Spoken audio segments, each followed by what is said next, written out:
يا أيها الذين آمنوا اتقوا الله حق تقاته ولا تموتن إلا وأنتم مسلمون يا أيها الناس اتقوا ربكم الذي خلقكم من نفس واحدة وخلق منها زوجها وبث منهما رجالا كثيرا ونساء واتقوا الله الذي تساءلون به والأرحام إن الله كان عليكم رقيبا يا أيها الذين آمنوا اتقوا الله وقولوا قولا سديدا يصلح لكم أعمالكم ويغفر لكم ذنوبكم ومن يطع الله ورسوله فقد فاز فوزا عظيما أما بعد فإن أصدق الحديث كتاب الله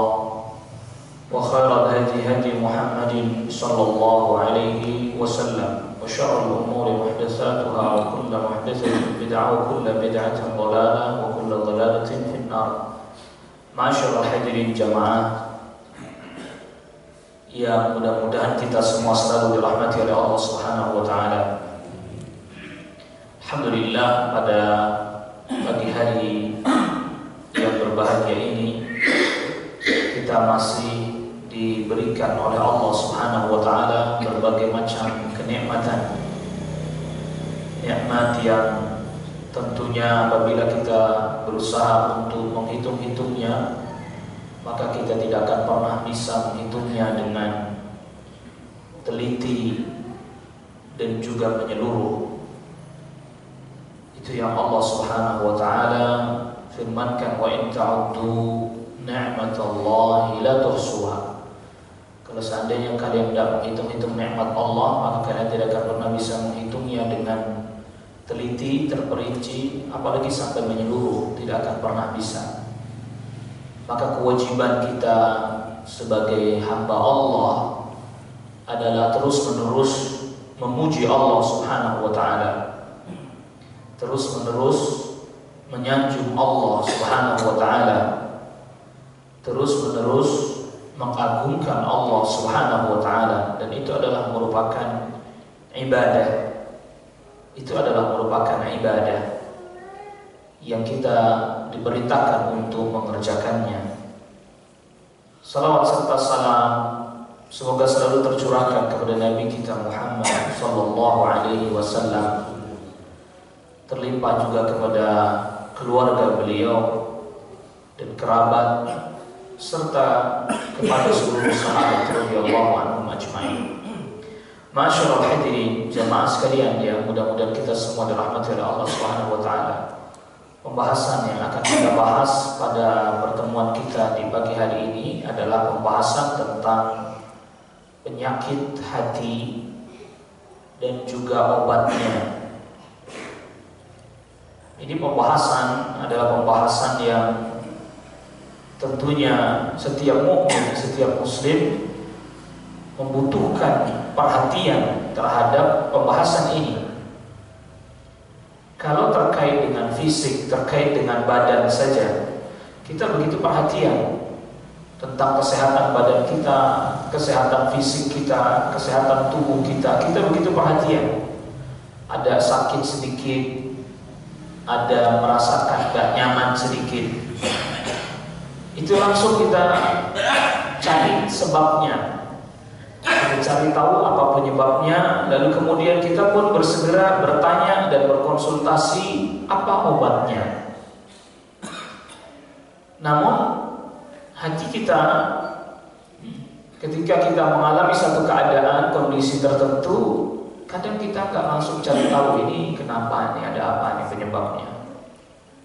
Padahal giliran fisiknya yang sakit pasti buru-buru deh dicariin obatnya, dicariin apa penyebabnya dan seterusnya. Tapi giliran hatinya memang jauh lebih sulit ini mendeteksinya. Jauh lebih sulit mendeteksinya.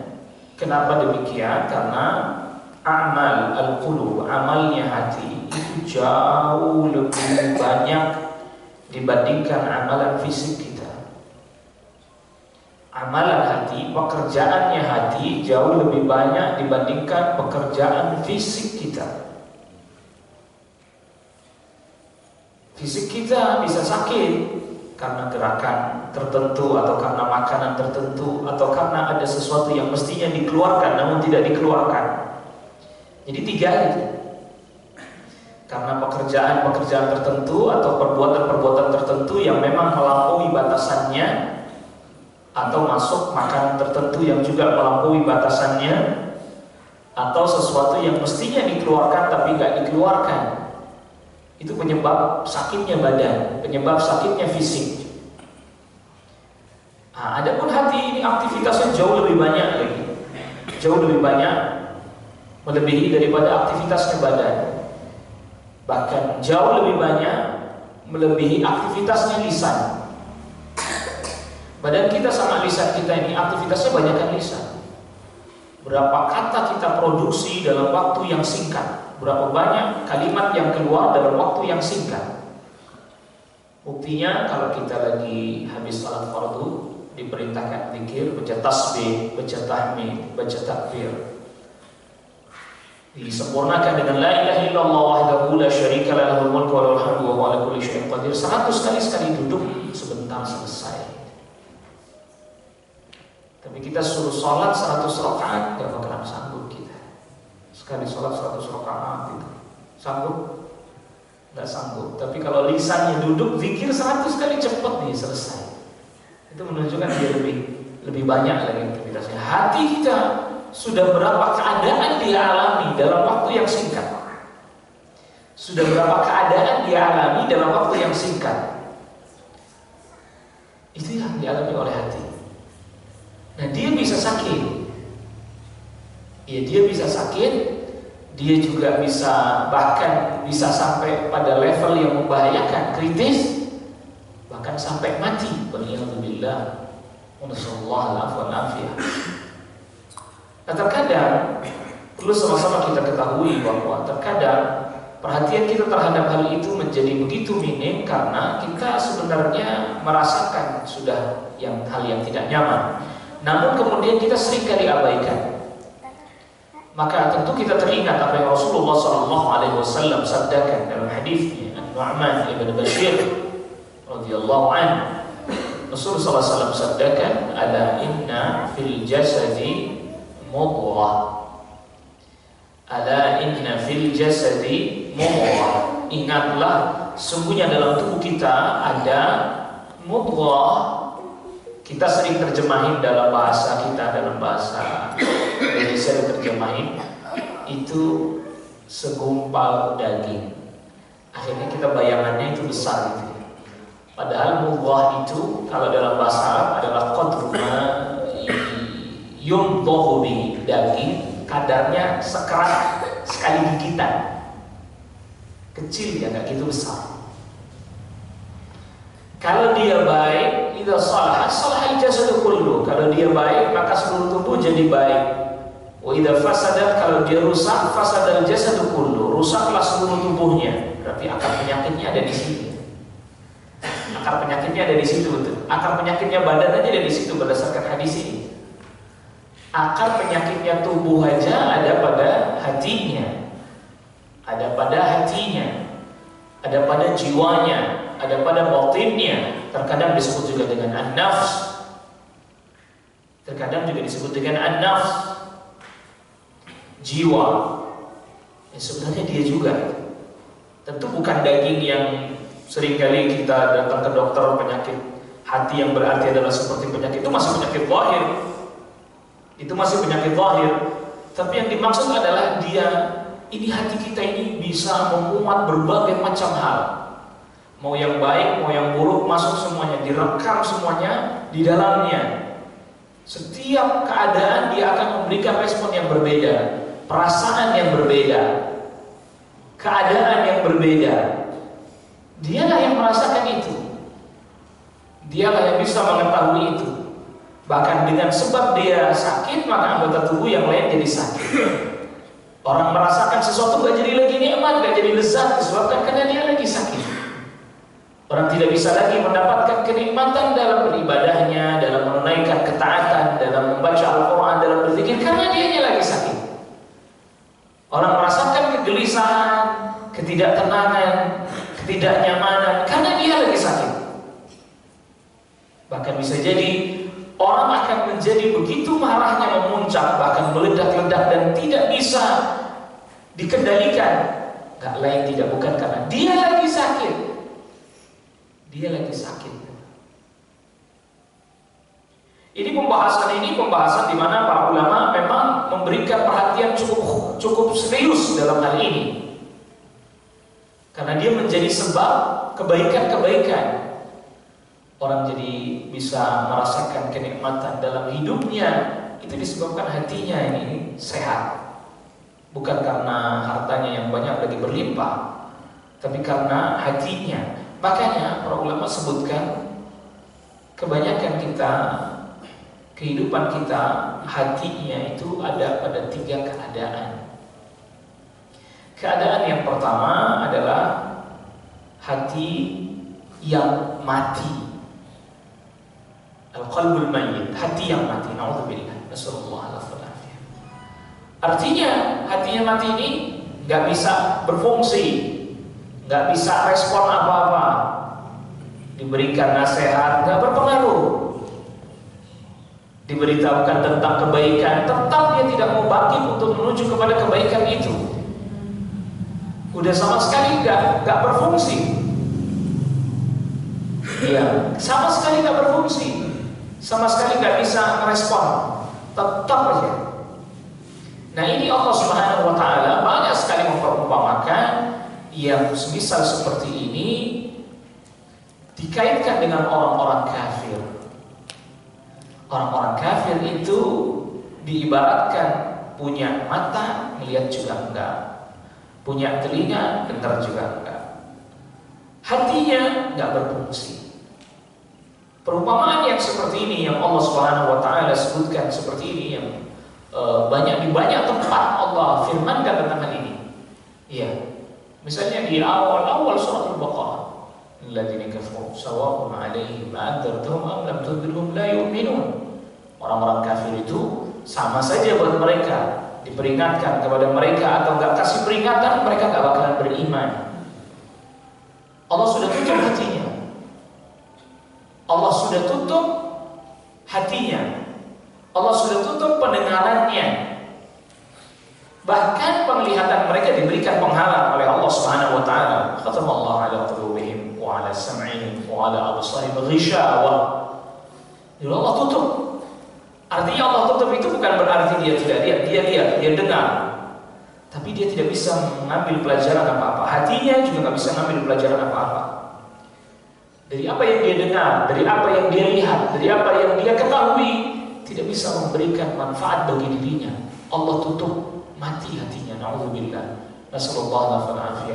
La ya'riful haq, dia nggak tahu yang benar yang mana, wala ya'riful batil, dia nggak tahu yang buruk yang mana, dia nggak tahu yang bermanfaat bagi dirinya yang mana, dia nggak tahu yang berbahaya bagi dirinya yang mana.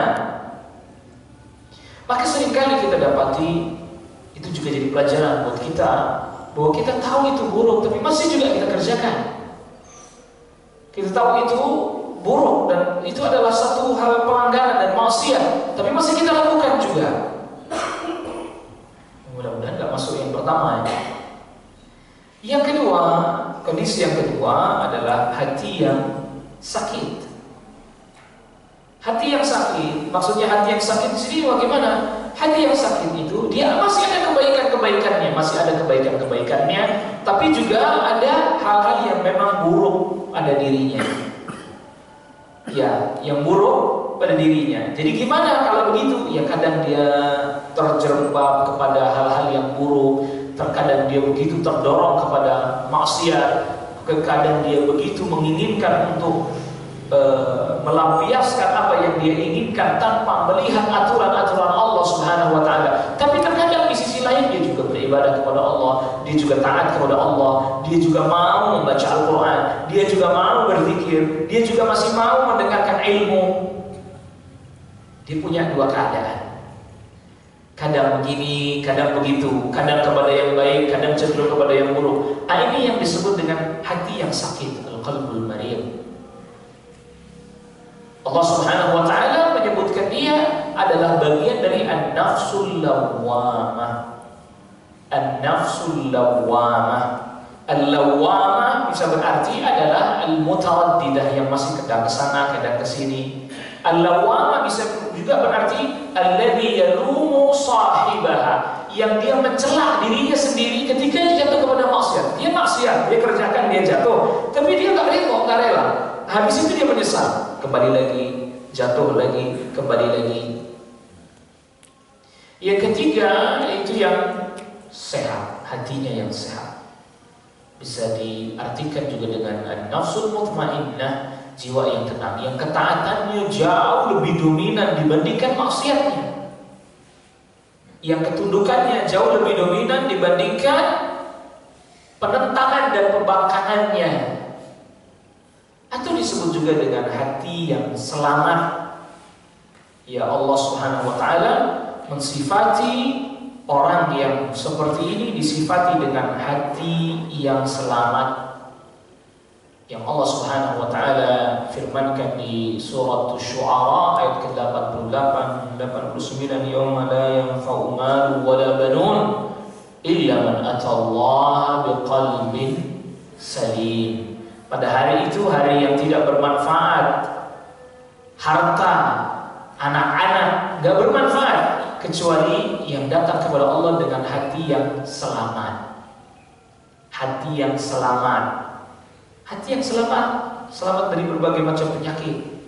Atau setidaknya kita ini kalau bicara selamat sama sekali kosong dari berbagai macam keburukan, sulit, bahkan hampir dikatakan gak bisa. Karena gak masuk, tidak ada yang terjaga dari dosa melainkan Rasulullah SAW dan para nabi dan rasul yang lainnya. Kalau yang selain mereka gak bisa. Tapi bukan berarti gak ada solusinya, bukan berarti gak ada obatnya, bukan berarti tidak ada jalan keluarnya. Jadi kalau yang pertama itu hatinya sudah mati, ammarah bisu, disifati juga dengan ammarah bisu, selalu mendorong dan memerintahkan kepada keburukan. Wa ma ubarri'u nafsi inna nafsa la'ammaratun bisu. Itu perkataan Nabi Allah Yusuf alaihissalam. Aku tidak membersihkan diriku sendiri, aku tidak membebaskan diriku sendiri. Artinya saya tak ngaku bahwa saya ini orang paling baik, padahal beliau Nabi. Sesungguhnya jiwa itu terus-menerus memerintahkan kepada keburukan. Itu terus dorongannya kepada keburukan terus. Akhirnya nggak mempan, dikasih nasihat nggak mempan, diberikan wejangan nggak mempan, bacain ayat Al-Quran nggak mempan, jelaskan hadis Nabi Sallallahu Alaihi Wasallam nggak mempan. Waliyadzubillah, wa nasallallahu alaihi wasallam. Kalau yang lawamah tadi masih bisa, itu kondisinya kadang begini, kondisinya kadang begitu. Kalau lagi sakit, itu dia susah tuh kasih dapat nasihat, tapi enggak susah, dia nggak usah terima. Tapi kalau lagi sehat, bagus kondisinya. Nah, yang bagus ini tadi yang sudah kita sebutkan, yang disebut dengan qalbun salim, disebut juga dengan an-nafsul mutmainnah. Iya, an-nafs juga terkadang diartikan dengan arti roh. Banyak sekali maknanya. Terkadang juga diartikan dengan manusia itu sendiri. Ya, manusia seluruhnya itu pun disebut dengan an-nafs. Seperti firman Allah Subhanahu wa taala, kullu nafsin dha'iqatul maut. Apa diartikan kullu nafs di sini? Bisa diartikan ya manusia. Setiap manusia, bisa diartikan setiap manusia, bukan setiap yang bernyawa, tapi bisa juga diartikan setiap yang punya roh, yang bernyawa. Tapi terkadang juga diartikan seluruh manusia. Itu nafs, bukan yang bernafas. Kalau yang bernafas, nafas, bukan nafs, tidak di dhamma fa-nya. Kalau nafas, itu baru bernafas, betul itu. Lihat, perhatikan, kita selalu di antara tiga kondisi ini. Setidaknya seorang mukmin, seorang muslim, dia ada di kondisi yang kedua. Iya, kalau semakin baik dia bisa naik menjadi tadi qalbun salim sampai kepada nafsul mutmainnah. Kalau semakin jatuh, naudzubillah, bukan cuma sakit, bisa mati. Kalau udah mati begitu, waliyadzubillah, udah tetap, kalau dari sisi kita sebagai manusia, kita tetap berharap kebaikan untuknya. Kita tetap berharap kebaikan untuknya. Tetapi kita kan gak bisa mengatakan itu sampai kapan kecuali dia sudah mati. Kecuali dia sudah mati, ujung penghabisannya itu kalau udah mati baru habis, selesai urusannya.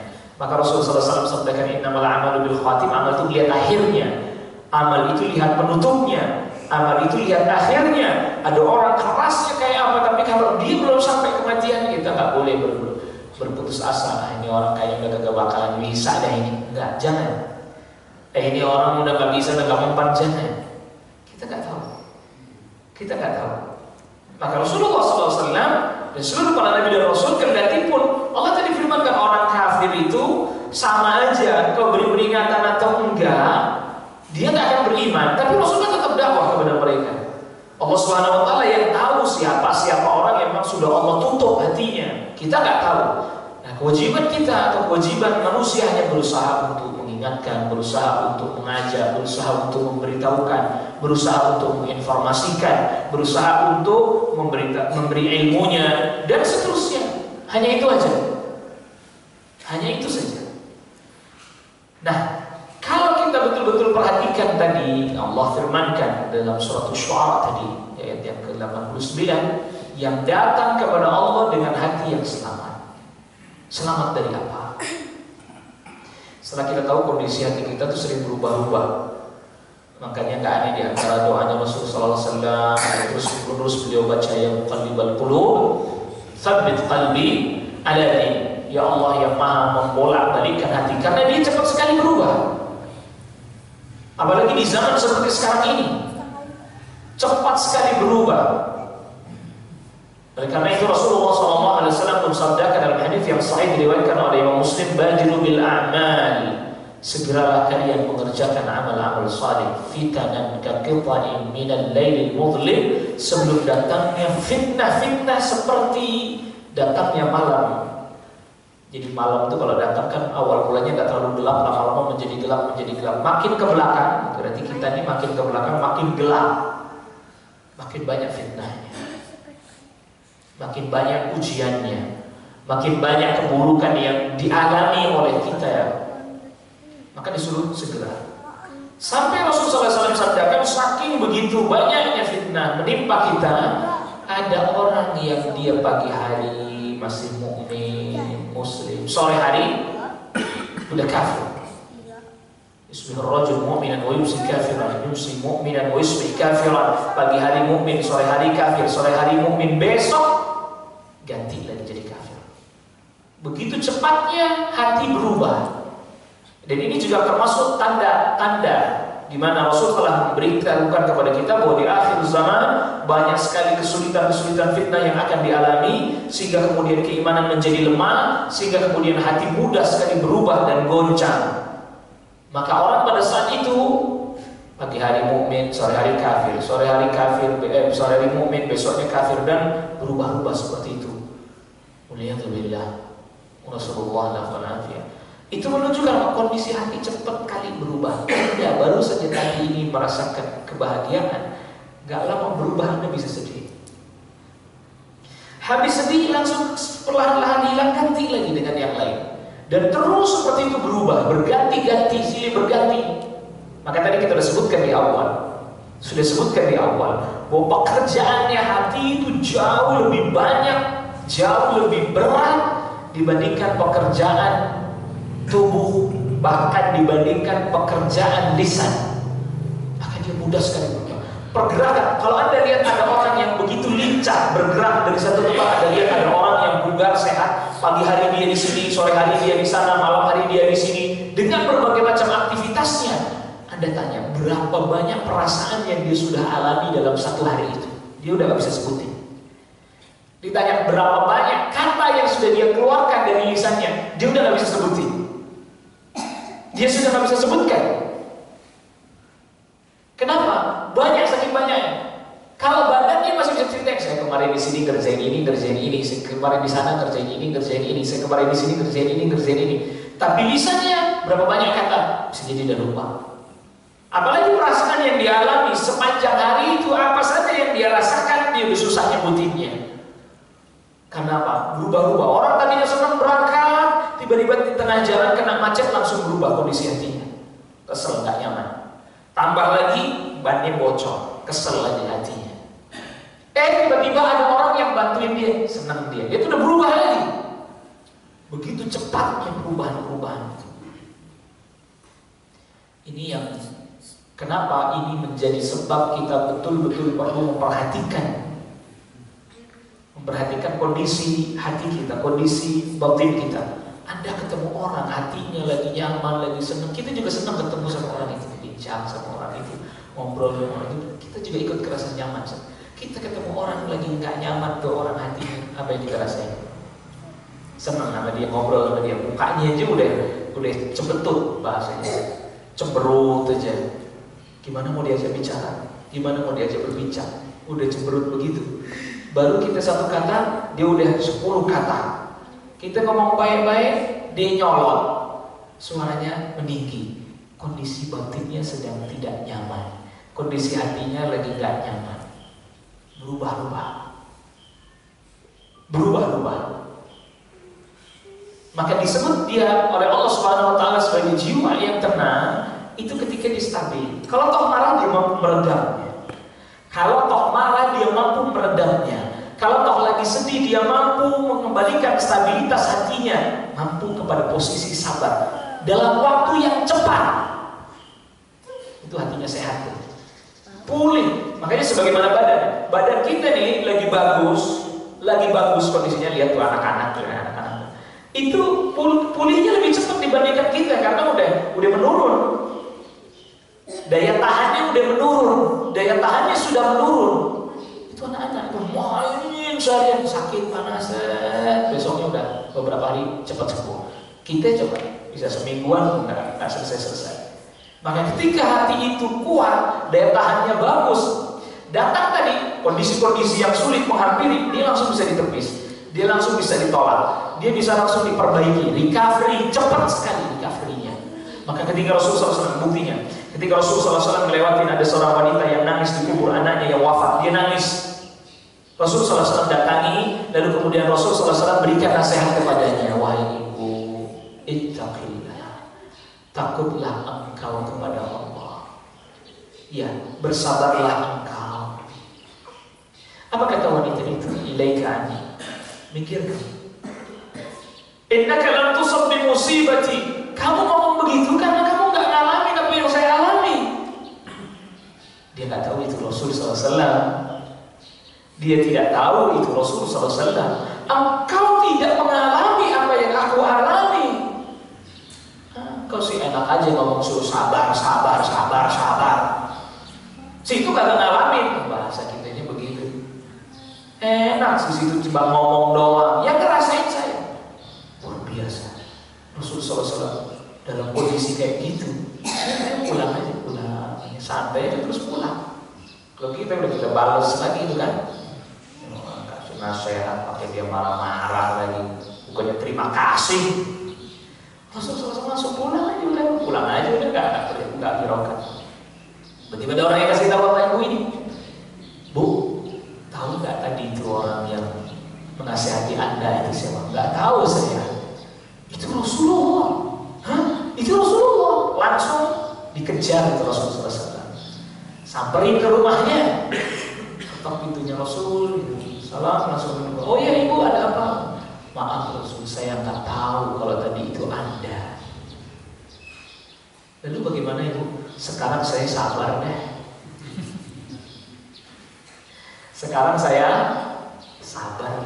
Apa Rasulullah SAW sabdakan? As-sabru inda sadmatil ula. Sabar itu bu pada hantaman yang pertama. Apa maksudnya? Apa maknanya?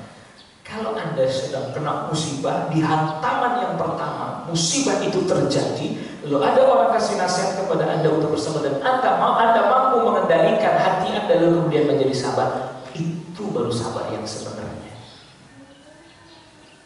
Pelajaran apa yang bisa kita ambil, yang bisa kita petik tadi? Kalau hati kita lagi sehat, dikasih nasihat sabar, itu langsung bisa, langsung bisa memperbaiki, langsung mampu menuju kepada kesabaran. Tapi kalau lagi sakit, sabar kamu, marah dia. Ya. Sabar kamu, marah dia. Kenapa? Tadi dia nggak bisa menerima kebaikan. Hatinya dalam keadaan yang lagi lemah. Lemah di sini artinya bahwa dia sedang dalam keadaan yang kurang sehat hatinya. Bukan karena musibah itu dia menjadi lemah, enggak. Dia kurang sehat batinnya, lalu kemudian kena nasihat, dia tolak. Dia nggak bisa. Maka dalam hal memperbaiki batin ini, dalam memperbaiki hati ini, ada beberapa poin yang harus diperhatikan. Tentu sebelum kita masuk ini penyakitnya cuma dua sih sebenarnya, penyakitnya hati garis besarnya cuma dua aja, nggak banyak. Cuma nanti dari dua ini penjabarannya yang panjang urusannya. Yang pertama penyakit syahwat. Kita nyebutnya syahwat. Kira-kira kalau disebutin kata syahwat itu apa yang paling pertama kali muncul di benak kita? Perempuan. Nah itu karena memang Allah Subhanahu Wa Taala sebutkan yang pertama kali memang itu. Zuyina linnas hubbus syahwat. Yang pertama apa? Minan nisa, perempuan duluan. Makanya gak aneh kalau ngomong syahwat langsung yang muncul di benak kita perempuan. Nah, gak aneh. Ini Allah yang sebutin. Wal banin, anak-anak punya keturunan. Wal qanatiril muqantarati minadh dhahabi wal fiddah, harta yang banyak berlimpah berupa emas, perak. Wal khailil musawwamah, kuda-kuda yang bagus-bagus kuda. Kalau sekarang ya mobil. Kalau dulu kuda. Kalau sekarang mobil-mobil mewah itu. Wal an'am, punya hewan ternak. Wal harth, punya tanaman kebun yang menghasilkan buah-buahan yang begitu berlimpah. Itu semua kesenangan dunia. Syahwat itu berarti apa? Kesenangan. Syahwat itu berarti kesenangan. Senang-senang. Itu yang pertama. Ya, kesenangan, sesuatu yang menyenangkan, yang kita ambil, yang kita pakai, yang kita makan, yang kita raih. Kesenangan. Ini penyakit pertama itu kesenangan. Tapi kan semua itu mesti ada batasannya. Tak ubahnya kayak fisik badan. Anda makan terus, apa yang terjadi? Sakit atau malah sehat? Sakit ya? Makan terus gak dikontrol, makan aja sembarangan, makan aja semuanya, gak pakai dikontrol, gak pakai diatur, gak pakai pokoknya bebas, terserah aja ya, gak ada waktunya. Sakit apa sehat malah gitu? Sakit. Itu berarti kesenangan atau ada batasnya? Sakit. Nah, makan terus sakit. Sama tadi syahwat, bukannya nggak boleh mengambil sesuai dengan yang telah ditetapkan oleh aturan syariat. Ada batasan-batasannya. Makanya sampai dalam urusan fikih, misalnya tadi urusan dengan minan nisa, kaitannya dengan wanita, tetap dibatasin 4 aja maksimal. Untuk umat ini dibatasin. Loh, itu bukan berarti gak ada hubungannya dengan masalah batin. 4 aja, 4. Udah ditakar umat ini kemampuannya cuma segitu. 4 maksimal. Kalau nggak bisa juga nggak mampu, takut nggak bisa adil, berapa ya? Atau udah 1 ya, 1 ya. Fa in khiftum alla ta'dilu fawahidah. Atau. Lihat, sudah ditakar itu. Allah tahu kemampuan kita sampai di mana. Kok sudah diberikan yang halal melampaui batas kepada perzinahan, udah di alamat ini, alamat nih penyakit ini. Kalau yang halal berlebihan saja bisa bermasalah. Kita makan makanan halal semua tuh, halal semua kita makan berlebihan, jadi masalah buat tubuh kita. Apalagi kemudian yang haram. Ya, apalagi yang haram. Ini penyakit yang pertama. Jadi gimana? Ambil yang betul-betul bermanfaat buat kita dengan kadar dan batas tertentu. Tidak berlebihan. Kul washrab walbas watasaddaq, makan, minum, pakai pakaian bagus, silahkan. Makanan enak, minuman enak, pakaian bagus, silahkan. Bersedekah juga. Min ghairi sarafin wala makhilah, jangan melampaui batas dan jangan disertai dengan kesombongan. Batasannya ada. Hati juga begitu sama. Nggak setiap yang kita mau kudu dipenuhi, walaupun itu boleh. Maka Umar bin Khattab radhiyallahu an, ketika lewat ada orang dia mau beli sesuatu, beli daging lah, bolak-balik, bolak-balik, bolak-balik. Apa kata Umar bin Khattab radhiyallahu an? Katakan, "Laisa kullu mashtahaita ishtarait." Tidak setiap yang kau mau harus kau beli. Bagaimana orang mampu mengendalikan keinginannya, syahwat. Laisa kullu mashtahaita ishtaha yashtahi, syahwat. Akar katanya sama. Tidak setiap apa yang kau mau ishtarai, kamu beli. Tidak setiap yang kau mau kau beli. Itu bagian. Kita kan apa yang kita mau kita beli aja. Tahu kepake, tahu enggak, tahu manfaat, tahu enggak. Tidak. Kemampuan untuk mengendalikan syahwat. Laisa kullu mashtahaita ishtarai. Tidak setiap apa yang kau mau kau beli. Jangan.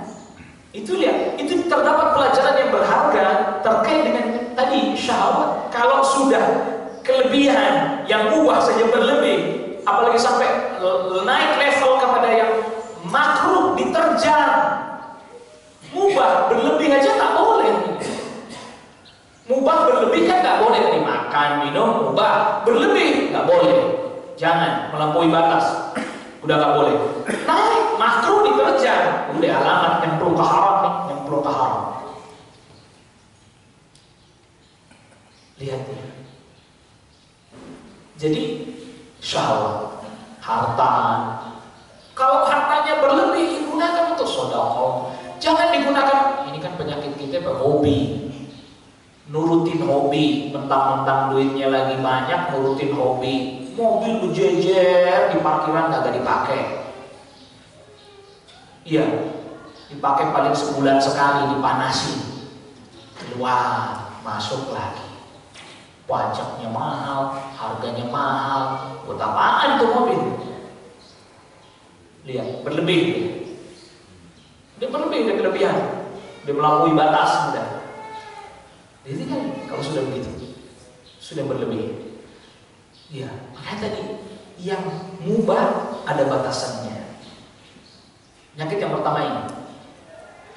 Yang kedua, penyakit yang kedua, syubhat. Syubhat. Jadi kalau tadi penyakit yang pertama itu mencengkram hati dengan punya keinginan-keinginan yang dimana keinginan-keinginan itu melampaui batasan dan itu cenderung pada tadi hanya pada urusan wanita, hanya pada urusan harta, hanya pada urusan anak, hanya pada urusan kendaraan. Tapi kalau misalnya orang saya mau menikah biar punya anak agar anak-anaknya menjadi orang yang saleh menuntut ilmu, boleh, bahkan dianjurkan. Bukan hanya semata-mata untuk punya anak untuk kesenangan dirinya, yang berarti dengan makna dunia tadi, tapi untuk akhiratnya juga boleh pada itu. Bukankah Rasul juga sabdakan di antara amal yang akan terus mengalir sampai kita wafat anak yang saleh yang mendoakannya? Boleh. Nah makanya tadi itu dibelokkan.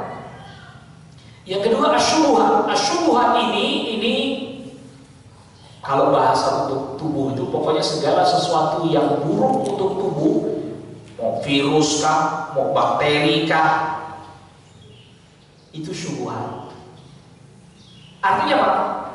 Pemikiran-pemikiran yang menyimpang, akidah-akidah yang melenceng, namun dibungkus dengan berbagai macam bungkus-bungkus yang indah sehingga orang nggak tahu bahwa itu buruk.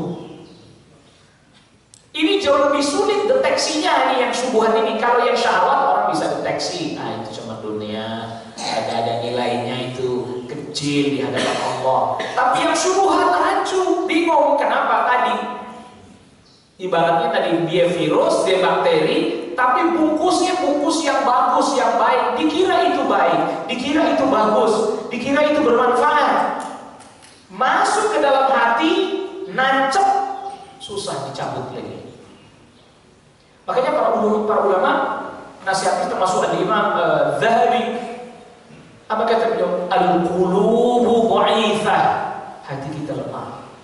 Wasyubuhatu khattafah, sedangkan kerancuan selalu menyambar. Maka nanti para ulama begitu menjaga, makanya kenapa sih kita jangan Anda pakai hadis yang lemah dan palsu. Syubhat nanti buat Anda, kerancuan buat Anda. Jangan baca buku-bukunya para ahli filsafat. Kenapa? Bingung nanti Anda, pusing puyeng Anda.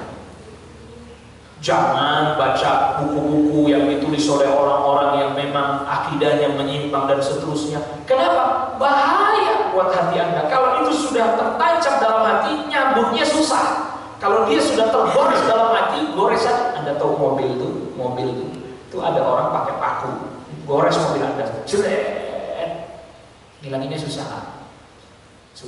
Dan mesti amplas itu dulu, baru didempul, baru dicat lagi,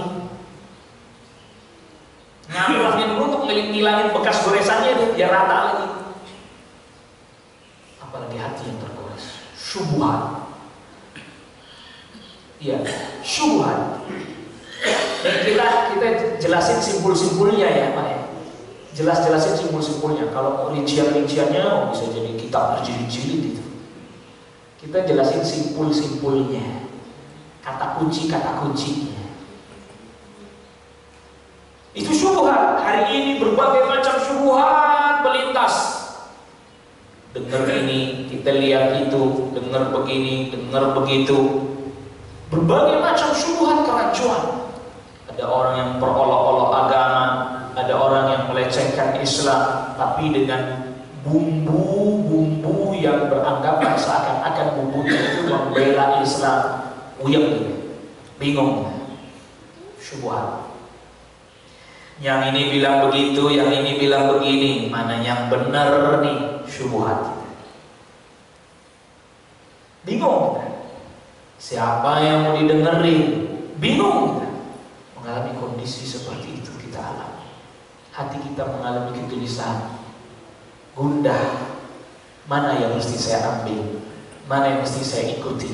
Mana yang mesti saya pegang? Syubhat. Bingung kita aja. Yang mana yang mau diikuti? Dari sini kita bisa lihat ini dua penyakit utamanya. Nanti ada penjabarannya. Ya, misalnya contoh penyakit ujub. Ujub itu artinya takjub sama diri sendiri. Ini masuknya kemana? Syahwat. Takjub sama diri sendiri. Orang nggak muji dia sendiri aja, muji dirinya sendiri. Emang saya ini kagak ada orang di mari yang kayak saya nih, nggak ada. Pinternya saya, hebat saya. Orang nggak ada muji dirinya sendiri. Syahwat, kesenangan. Bahkan para ulama katakan kalau syahwat yang tadi disebutkan dalam ayat tadi, laki-laki senang sama perempuan, senang sama harta, itu namanya asyahawat al-zahirah, syahwat yang jelas nampak kelihatan. Kalau yang model kayak tadi itu kayak ujub, itu asyahawat al-khafiyah, syahwat yang tersembunyi. Dia nggak dapat harta nggak apa-apa, yang penting dia muji dirinya sendiri, itu ujub namanya. Takjub sama dirinya sendiri, dia puji-puji dirinya sendiri, dia sanjung-sanjung dirinya sendiri. Kalau ria itu disanjung sama orang, dipuji sama orang. Orang lihat muji dia, orang dengar muji dia. Ria, syahwat juga itu, senang. Nggak dikasih duit nggak apa-apa, asal dipuji. Nggak dapat harta nggak apa-apa, yang penting disanjung sama orang. Atau baiklah nggak dapat harta, tapi dapat kedudukan, dapat kehormatan.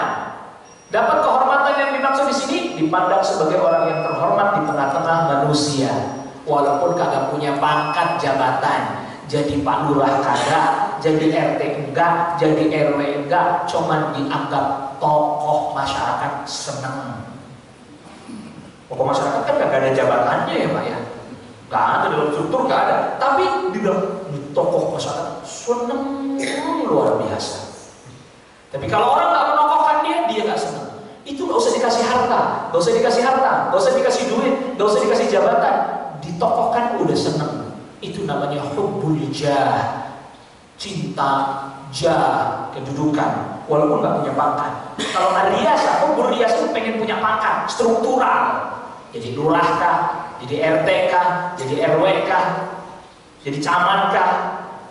Itu namanya hubbul riasa. Syahwat khafiyah juga dimasuk syahwat, tapi tersembunyi. Termasuk juga syahwat juga hasad. Hasad. Apa itu hasad? Dengki. Itu kan tadi syahwat, itu syahwat.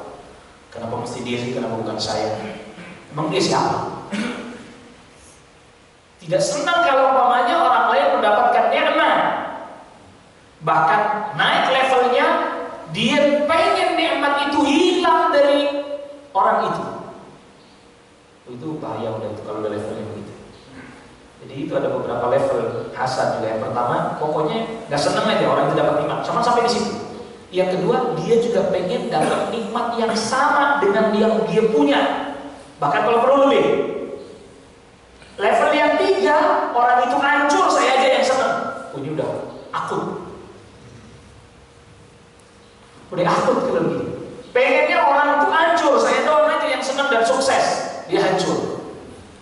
Masuk syahwat al-khafiyah. Ya, masuk syahwat al-khafiyah, syahwat yang tersembunyi, kesenangan yang tersembunyi. Makanya nanti ini digolongkan oleh para ulama masuk juga dalam masalah syirik. Tapi tersembunyi, asyirkul khafi. Syirik kecil tapi tersembunyi. Kayak riya, kayak ujub, cinta kedudukan. Oh, ini berat. Iya, karena dia berbuat itu bukan karena Allah sebenarnya, untuk kesenangan diri sendiri sebenarnya. Orang puji dia senang, berarti dia berbuat itu untuk kesenangan dirinya, bukan karena Allah Jalla wa'ala. Dia bisa berbuat itu lalu dia memuji dirinya sendiri, biar kata orang kagak muji, dia muji diri sendiri. Dia senang karena dia bisa muji dirinya. Emang agak ada di sholatnya yang mantap lebih dari saya, walaupun orang gak memujinya. Kesenangan dirinya sendiri sebenarnya. Syahwat. Ya, waliyadzubillah wa nasallallahu alaihi. Jadi ini simpul-simpul penyakit ini syahwat tadi menyebutkan. Kalau yang syubhat ya, syubhat levelnya kerancuan levelnya mulai dari kesyirikan yang paling tinggi, dosa yang paling besar. Dibuat sedemikian rupa samar, karena syubhat juga berarti samar. Dibuat sedemikian rupa samar oleh syaitan sehingga itu gak apa-apa, itu bagus, bahkan itu jadi ibadah yang terbesar. Allahu Akbar. Makanya gak aneh kemudian ada orang waliyadzubillah beranggapan bahwa kesyirikan sebenarnya itu kesyirikan, tapi itu karena sudah begitu tersamarkan sehingga itu dianggap ibadah yang terbaik. Waliyadzubillah wa nasallallahu alaihi. Itulah juga yang dialami oleh orang-orang Quraisy pada saat itu. Mereka beranggapan ini ibadah terbaik, masa gini aja nggak boleh. Kita akan hanya menjadikan mereka sebagai sarana untuk mendekatkan diri kita kepada Allah Subhanahu wa taala. Telah tersamarkan kesyirikan bagi mereka.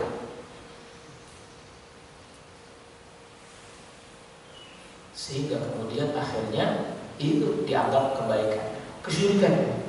Lalu kemudian kalau maksiat yang lain kemudian juga dibuat samar, dibuat rancu, dibuat orang bingung, dibuat orang nggak tahu, dibuat orang beranggapan itu benar. Dua penyakit utama ini. Dua penyakit utama ini, terus gimana nih cara menanggulanginya? Dari sisi metode, cara penanggulangannya tiga. Ya, cara penanggulangannya 3. Yang pertama adalah dia kosongkan segala yang buruk-buruk dari dirinya, dikosongin. Makanya coba lihat metode pengobatan fisik. Orang mau operasi suruh ngapain dia? Dikosongin. Kosongin. Bahasa kitanya restart. Mulai dari awal deh. Kita mulai dari awal lagi. Iya, mulai dari awal. Oleh karenanya para ulama mengajak kepada kita untuk melihat kepada para sahabat radhiyallahu anhum ajmain. Kenapa? Itu generasi awal tuh. Itu percontohannya itu. Lihat mereka restart, sono. Jangan hari ini. Lihat Islamnya mereka. Lihat ibadah, gimana cara ibadahnya mereka. Dalam rangka kosongin. Jangan pakai persepsi kita hari ini. Beda-beda kalau pakai persepsinya orang hari ini. Lihat bagaimana Rasul contohkan, lihat bagaimana para sahabat kerjakan. Makanya sampai ada ulama yang menulis, Abu Syama, salah satu ulama madzhab Syafi'i, kitabnya namanya Al-Mu'ammal fi Raddi ila al-Amril Awwal. Hal yang harus diperhatikan dalam mengembalikan urusan kepada generasi awal dulu. Kosongin. Baik mengosongkan itu dari sisi syubhat. Kita kan ini sebenarnya gimana sih? Ini masalah ini sebenarnya gimana sih? Pertanyaannya tinggal dulu zamannya Rasul sampai para sahabat gimana ya? Dek kembali untuk syubhat, ngobatin syubhat. Untuk mengobati syahwat, cara ngosonginnya gimana? Kita lahir kagak bawa apa-apa. Kita dulu lahir juga gak punya apa-apa. Nanti juga mati gak bawa apa-apa. Dibangkitkan gak pakai apa-apa, baju enggak, celana kagak, sendal enggak, bahkan belum dikhitan. Kosongin itu. Harta dulu lahir juga kagak bawa harta. Walladzi akhrajakum min butuni ummahatikum la ta'lamuna syai'a. Allah yang mengeluarkan kalian dari perut ibu kalian gak tahu apa-apa, ilmu aja gak punya. Apalagi harta, ilmu aja gak punya. La ta'lamuna syai'a. Pinter kagak enggak. Lalu Allah jadikan pendengaran, penglihatan, wa ja'ala as-sam'a wal basar wal fu'ad. Allah jadikan pendengaran, penglihatan, hati. Kullu laika kana anhu mas'ulan. Nanti semua itu ditanya. Kosongin. Makanya banyak sekali ayat Al-Qur'an menyebutkan ini. Kita ini gak punya apa-apa, kita ini bukan siapa-siapa, kita ini bukan apa-apa, kita ini gak punya apa-apa. Harta itu titipan Allah Jalla wa'ala, anak istri juga titipan Allah Subhanahu wa ta'ala. Kosongin. Saya gak mau pakai istilah yang sudah terlanjur dipopulerkan oleh sebagian orang atau dipopulerkan oleh salah satu trainer yang ternama. Saya gak mau pakai istilah itu. Nanti orang langsung ingat ke dia semua. Terserah, yang ingat terserah, tapi yang gak ingat gak usah. Kosongin, kosong, nol. Artinya dikosongin itu apa? Kita gak punya apa-apa, kita bukan siapa-siapa, tadinya juga gak ada. Makanya berapa banyak ayat Al-Quran menyebutkan, dulu kalian gak ada, lalu kemudian Allah jadikan ada. Dulu kalian mati itu artinya gak ada, kosong. Kaifa takfuruna billah wa kuntum amwata fa ahyaakum thumma yumitukum thumma yuhyikum thumma ilaihi turja'un. Gimana kalian kok bisa kufur sama Allah? Gimana mungkin Anda bisa kufur kepada Allah sedangkan kalian dulunya mati alias tidak ada? Lalu kemudian Allah hidupkan, ada. Kemudian Allah matikan lagi, tidak ada lagi. Kemudian Allah bangkitkan lagi. Dan hanya kepada Allah kalian dikembalikan. Kosong. Kalau bukan karena Allah kita tidak akan pernah ada. Apalagi punya harta, apalagi punya kedudukan, gak ada. Kosong semuanya. Gak ada. Dikosongin, artinya dikosongin itu bukan berarti kita tidak mengakui bahwa kita diciptakan oleh Allah. Bukan, tapi itu bukan punya saya. Makanya ketika orang tertimpa musibah, yang dimana musibah itu merenggut sesuatu dari dirinya, apakah merenggut harta itu dari dirinya, ataukah merenggut orang yang dicintainya dari dirinya, apa yang Allah Subhanahu wa ta'ala perintahkan kita untuk ucapkan? Inna lillahi wa inna ilaihi raji'un. Kita ini punya Allah dan hanya kembali kepada Allah. Kosongin. At-takhalli, kosongin. Itu jadi membuat orang bisa sabar. Makanya as-sabirin itu kan terkait dengan ayat itu yang Allah pasti akan menguji wa lanabluwannakum bisyai'in minal khawfi wal ju'i wa naqsin minal amwali wal anfusi wath thamarati wa basyirus sabirin alladziina idza asabatuhum musibah qalu inna lillahi wa inna ilaihi raji'un.